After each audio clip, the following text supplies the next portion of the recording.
Hey there, tubers. Today's video is going to be on the 400-hour review of my 2022 Bobcat CT5555 tractor.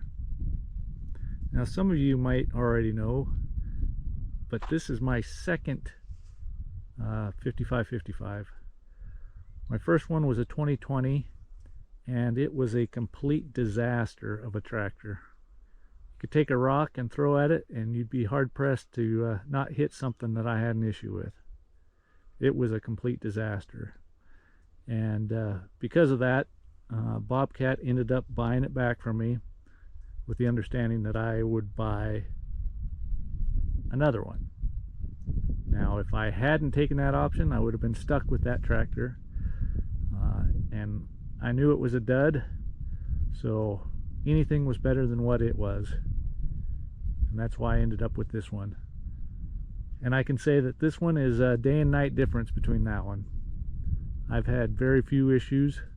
I am having a transmission issue right now, and I'll get to that here in a little bit, but other than that, this thing's been a great tractor, and I do like it.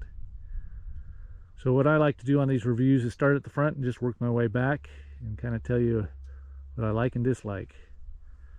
I like this bucket and quick attach setup. I think this bucket is sized appropriately for this tractor. Full scoop of dirt is a healthy load, and it handles it just fine. That quick attach is super versatile, and I think everybody should, if they can, get that option on any tractor that they buy. Another thing I like is that they do give you a nice mounting spot up front if you did want to get their third function kit. I've considered it. On the fence on just how much I would actually use it, but that it's already kind of pre-drilled and ready for you is great. I don't use this tractor much at night, so lighting isn't super critical to me. They advertise it as LED lights. Basically, those top two are the only ones that are LED on this tractor.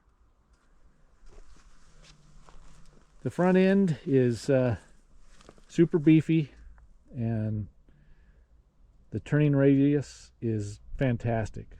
Love it. I'll see if I can pop the hood here one-handed. Oh, I'll have to put the camera down just a sec.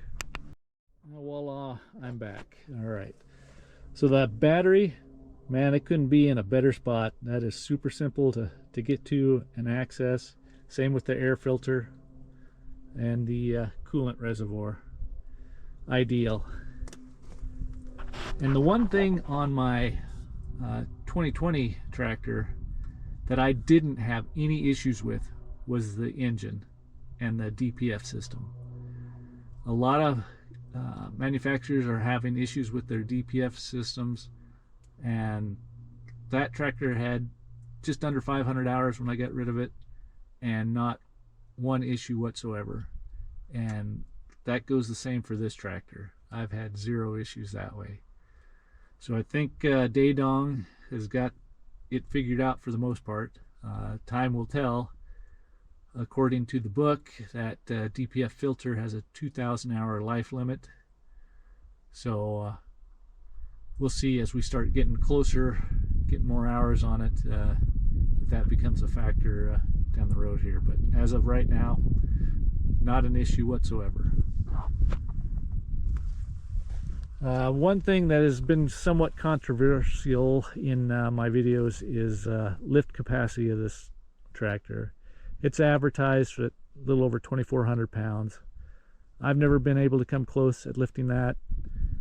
It's created just a ton of comments that just cover the gamut.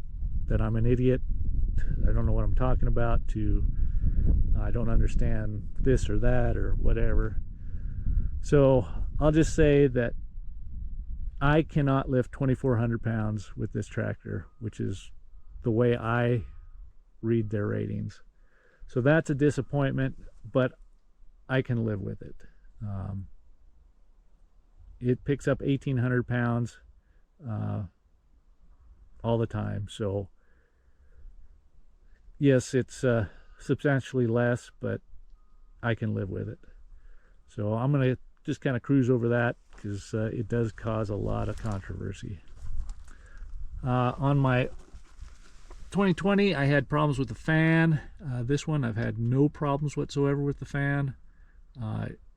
The old one had gotten in to the housing somehow. I don't understand how that happened, but it did. This one, no issues whatsoever with the hood. My old one, the hood rubbed here on against the cab and was annoying as heck. Took the paint off the hood and the cab, and it just made a racket inside. This one, not even close to touching the hood, has been a non-factor. Another thing on this one that was different than the 2020 is the tires. This is a General tire. I believe that's what, or a Galaxy tires, what they say. And when I got them brand new, they didn't look like they had much meat on them compared to the ones that were on the 2020. And so I was thinking, well, they're just going to wear down fast. But that hasn't been the case. I do talk to people, and there's a lot of people that don't like these Galaxies, but I've had pretty good luck so far. Now, I can't remember the brand that was on the other one. It's a very popular brand, but it wore down very quickly. I was very surprised. So just because it starts out with not as much meat doesn't mean that the longevity isn't there. So far so good with these tires. Let's see. The mirrors are handy. I thought they'd be more of a pain getting in and out, but they're really not. Radio antenna, very small, kind of concealed over here on the side, so depending on what direction you're working and know where your radio stations are, that can cause a little interference on the stations. This door over here is very handy to have. I like it, but as for getting in and out, I can't do it. And you can kind of see that it's very tight in here. So this is more of an access door than getting in and out door. And as you can see, I've got my tool bag down here. And unfortunately with these tractors, they don't really give you a good spot to put a toolbox. And that has been kind of a problem I've been trying to figure out how to overcome. Really, a good spot would be right here, but you're not going to get a toolbox of any size in here. And where this is location wise is so that this tire can just clear that and still have the oscillation of the axle. So you can't really have anything sticking in front of this. So that would be a very small toolbox. I couldn't even get a wrench in there. So I'm struggling with trying to find a spot for a toolbox. When you get back here, you know, I thought about mounting one here, but that, again, very small, and you would block your light port if you got a very big one. So definitely something that they need to come up with a solution of. And while we're back here, one thing they did change on these is this spring-loaded top link holder. The old one didn't have one. It was just bolted straight here, stuck out, could easily get damaged, and so I like the new setup. Lift arms are great. I like the external cylinders, so if you ever had an issue, you can don't have to split the tractor apart to work on them. The sway bars here, they do have some play in them, and it's only going to get worse. I do prefer these over the turnbuckle ones, but for 400 hours, it's got a lot of slop in it. But I can live with that. Now the adjustable lift arms, absolutely must. Between that and the external handle to raise and lower, it makes hooking up just super simple.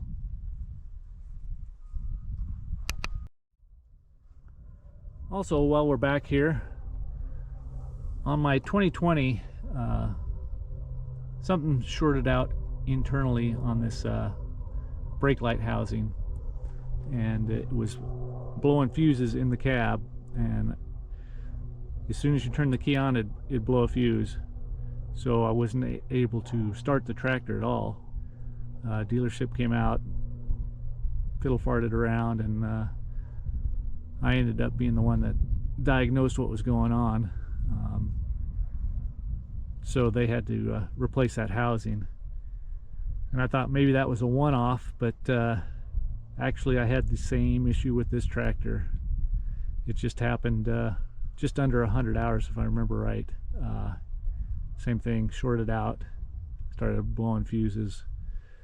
So I instantly knew what was going on, and the way I solved it was I opened this up and I pulled the bulb out of that socket, and doing so, I pulled it out of both sides. It allowed it to basically bypass, so you wouldn't blow fuses. And so neither of my brake lights work because of that. I still have flashers, so that's good, but I don't know what it is, other than every time you stop, the lights are on, and then to get out of the tractor when it's running, you have to put the brake on, which turns the lights on. And if you're outside the tractor for very long, I'm guessing that those bulbs get extremely hot and possibly are melting something in there or whatever, but it's kind of a poor design on that issue.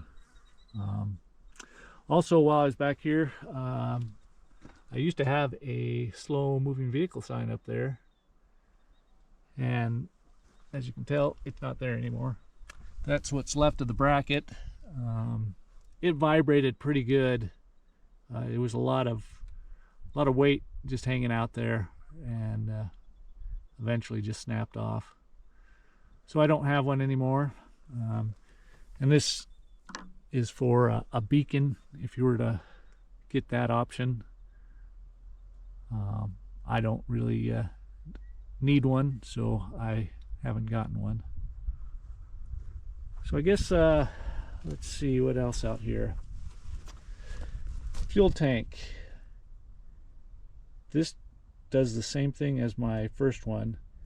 You can fill it up, and within 45 minutes it'll be down to 3/4 of a tank, and that's a pretty rectangular tank. I don't know why it would drop that quick, but after that it just basically sits between 1/2 and 3/4 for a long time before it starts going down. So it's just kind of a goofy setup for the sending unit, I guess. But it'll catch you off guard when it first starts going down. You go, man, this thing is just using a ton of fuel, but just the way it's set up. So let's move inside here to the office. Now I really like the way that this cab is laid out. That was one of the selling factors for me. It's just, everything's convenient, and I think really laid out well. Now I'm not a tall guy, just under 6 foot, and so when I have the seat adjusted for my pedals properly and my arm on the armrest, it's a little ways off. So when I'm running the loader, my arm doesn't rest on anything. And if I brought the seat up far enough, my knees would be in the dash here. So after a day of running loader, my shoulder starts to hurt. So I wish that was just back a little bit. But other than that, everything's just laid out nicely. I really like it. One downfall is the shift lever here, and I've seen a ton of comments, talked to a lot of people, and they all have the same issue. It's just a pain to get into gear. And I'll jump out here and show you all the linkages that have to, comes out, over, down to there, back up, over, up, forward, and then down. So there's just a ton of linkages in there, and there's just enough play in all of those that makes that shifter just a pain in the butt to get in and out of gear. But other than that, I really do like this cab. Now on to the transmission. Since we were talking about the shifter, I'll throw a little video in here of show you what it's doing. But I can be going along with the pedal down, and in my prior tractor, if you let off and went to move to the other pedal, or just let off in general and back on, as soon as your foot came off the pedal, it would go into calibration mode occasionally, and the light would come on the dash, and then you had no function in either forward or reverse until that light went out. Which at that point, I had the dealership come out, they hooked it up to the computer, did some things, and at that point I really had transmission problems from then on. So I don't know whether they had done something improperly or what took place, but tons of transmission problems with my first one. And then this one was good.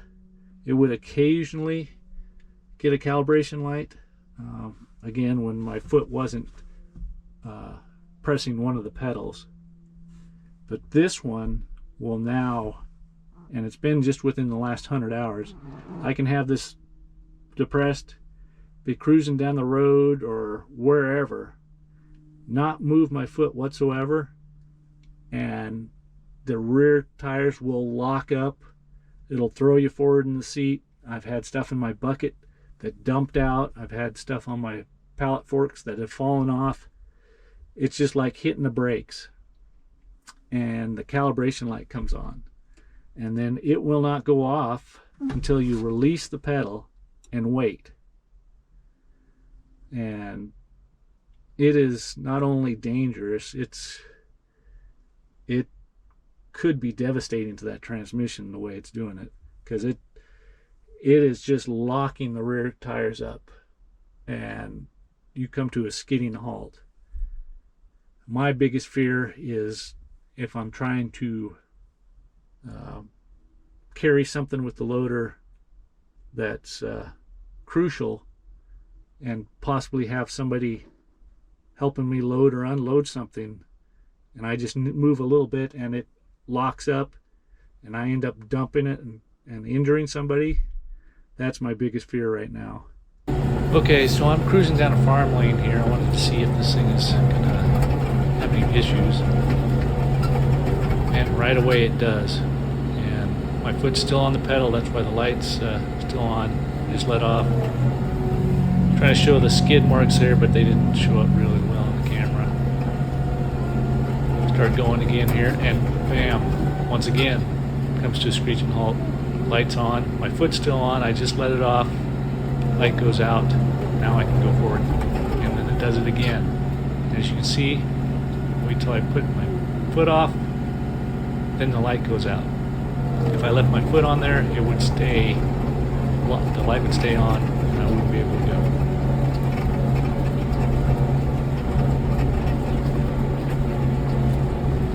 it's sporadic. Sometimes it does it, sometimes it doesn't. I thought maybe it happened more. There it goes again. Thought maybe it would happen more when it was cold out, but that doesn't seem to be the case. And that time you could actually hear the transmission and the rear end just lock up. I'm trying to back around here to show you the pile that it left. And it just locks those back wheels up and throws you forward. There it goes again. It's having a fit today, but I'm getting really tired of this stuff. And Bobcat doesn't seem to know what to do.